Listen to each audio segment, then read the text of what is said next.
Hi friends, வாங்க, வணக்கம். எல்லோரும் எப்படி இருக்கீங்க? நல்லா இருக்கீங்களா? சாப்பிட்டீங்களாப்பா? இன்னும் முருங்கீரை எப்படி உருவுறதுன்னு பார்க்கலாம். இங்கே முருங்கீரை இப்படி எடுத்துக்கோங்க. பாருங்க, இப்படி உருவுங்க. காம்பு இருந்ததுன்னா இப்படி பிச்சு போட்டுருங்க. அடுத்தது வந்து இந்த தவையை இப்படி பிடிச்சிக்கோங்க. இப்படி உருவுங்க. அடுத்தது இந்த காம்பு இப்படி எடுத்து போட்டுருங்க. இது வந்து லெஃப்ட் சைடு, இது வந்து ரைட் சைடு கை. பாருங்க, இப்படி உருவுங்க. உருவிட்டு கொஞ்சம் காம்பு இருக்குதுங்களா, தெரியுதா உங்களுக்கு? இந்த காம்பை இப்படி பிச்சு போட்டுருங்க. அடுத்து வந்து இந்த தழையை வந்து இப்படி பிடிச்சிக்கோங்க. தழையை இப்படி பிடிச்சிக்கிட்டு அடி இதில் வந்து இப்படி உருங்க. காம்பு வந்துருச்சா? வெறும் காம்பு மட்டும் இது பாருங்க. அப்படியே இந்த காம்பை பிச்சு போட்டுருங்க. அவ்வளோதான். இப்படி சர்றன்னு உருவி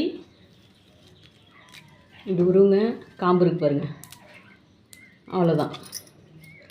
சும்மா காம்பு கொஞ்சம் தான் இருக்கும். பாருங்க, இதில் கொஞ்சம் காம்பு நீட்டாக இருந்ததுன்னா இப்படி அடி தவையை உருவிக்குங்க. இப்படி பிச்சு போட்டுருங்க. அடுத்தது இப்படி உருவிக்குங்க.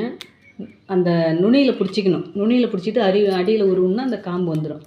பாருங்க, இப்படி ஆப்போசிட்டில் காம்பு வந்துச்சு பார்த்தீங்களா? இது வந்து கொஞ்சம் தெரியாதவங்களுக்குலாம் தெரியும், அதுக்காக தான் போடுறது. தெரிஞ்சவங்களுக்கு பிரச்சனை இல்லை, தெரியாதவங்க பார்த்துக்கோங்க. உங்களுக்கு தெரியும்னாலும் ஒன்றும் பிரச்சனை இல்லை.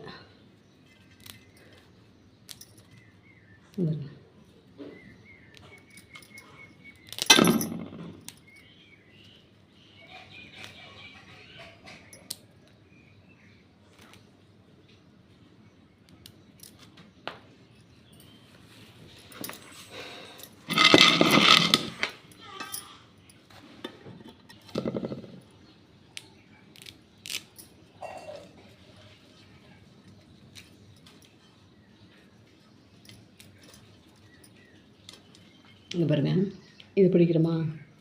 இது உருவருமா? உருவிட்டு வந்துட்டிங்களா? அடுத்து வந்து இப்படி தவையை பிடிச்சிக்கோங்க. பிடிச்சிக்கிட்டு அடுத்த கீரையிலேருந்து பாதி பிடிச்சிக்கோங்க. கீழே விழுந்தால் விழுந்துட்டு போய்க்கோ, ஒன்றும் பிரச்சனை இல்லை. பாதி போட்டுக்கோங்க. காம்பு இருக்கு பாருங்கள், அது கிள்ளிக்கோங்க. அப்படியே போட்டுருங்க. பாருங்க, இப்படி பிடிங்க. தவையை பிடிச்சிங்க. அடி தவை இப்படி உருவிங்க. காம்பு வந்துருச்சு பார்த்தீங்களா? இந்த காம்பு இப்படி பிடிச்சி போட்டுருங்க. அடுத்தது நீட்டமாக இருக்கு பாருங்க, இப்படி பொறுங்க. காம்பை பிச்சு போட்டுருங்க. அவ்வளோதான்.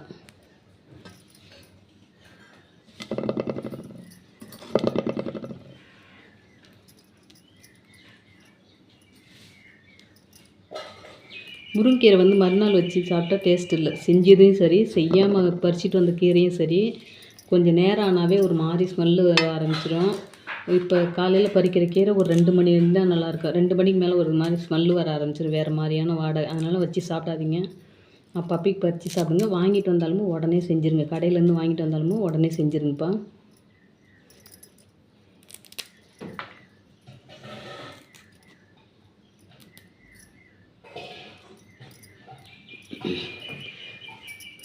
இப்போ ஒரு 6 வயசு குழந்த, 5 வயசு குழந்த, 5 வயசுக்கு மேலே கொஞ்சம் பெரிய குழந்தைங்கள்லாம் வந்துட்டு நப்பு தட்டிக்கிட்டு வயிற்றால போகுது, இல்லை நப்பாக இருக்குது